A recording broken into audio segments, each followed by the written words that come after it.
Hi, எல்லாரும் நல்லா இருக்கீங்களா?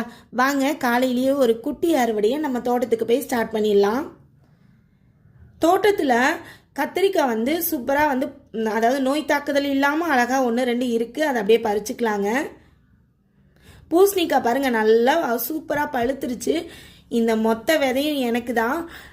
நம்மளுக்கு நிறைய விதை கிடைக்குங்க. நல்லா பழுத்து அதுக்கப்புறம் கட் பண்ணும்போது வெந்தயக்கீரை, வீட்டில் போட்டுவிட்ட வெந்தயக்கீரை ரொம்ப அற்புதமாக வந்திருக்கு.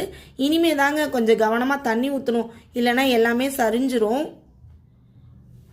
நமக்கு ஒரு சில சந்தோஷங்கள் ரொம்ப ஆத்மார்த்தமாக கிடைக்கும். அதில் இந்த அதாவது ஃபார்மிங், அதாவது விவசாயத்தில் கிடைக்கிற சந்தோஷங்கிறது ரொம்ப என்னையை பொறுத்த வரைக்கும் ஃபாரினர்ஸ்க்கு மீன் பிடிக்கிறது ஒரு ஸ்ட்ரெஸ் பஸ்டர்னு சொல்லுவாங்க. என்னை பொறுத்த வரைக்கும் இந்த விவசாயம் தாங்க எனக்கு ஸ்ட்ரெஸ் பஸ்டர். கொஞ்சம் கை கால்கள் நமக்கு டேமேஜ் ஆச்சுனாலும் இது ஒரு சூப்பரான ஒரு சந்தோஷம். நம்மளுடைய முத்துச்சோளம் பாருங்களேன், எப்படி தளிர் விட்டுருக்குன்ட்டு. அது அப்படியே அந்த குடுமி ஒரு பிங்க் கலரில் வந்திருக்கு. பார்க்கும் போதே அவ்வளோ க்யூட்டாக இருக்குங்க. தக்காளி 1-2 தக்காளி பழுத்து இருக்குதுங்க. அதையும் அப்படியே பறிச்சுக்கலாம்.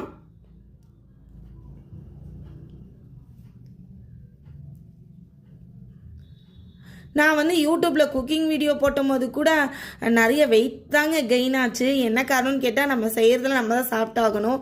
பட் இது எனக்கு ரொம்ப சந்தோஷமாக இருக்குது. அவரைக்காய் செடியில் நல்லா அவரைக்காய் ஓரளவுக்கு இருந்துச்சுங்க. அதை அப்படியே பறிச்சுக்கிட்டாச்சு. அப்புறம் 1-2 கொய்யாக்காவுமே நல்லா திரண்டு செங்காயாக இருந்தது. அதையும் பறிச்சுக்கலாம். அதுக்கப்புறம் இந்த சீசன் நம்ம கொஞ்சம் ஃப்ரூட்ஸ் அவாய்ட் பண்ணாமல் கண்டிப்பாக சாப்பிட்ணும். நம்ம தோட்டத்தில் கிடைக்கிற ஃப்ரூட்ஸையும் சாப்பிட்ணும்.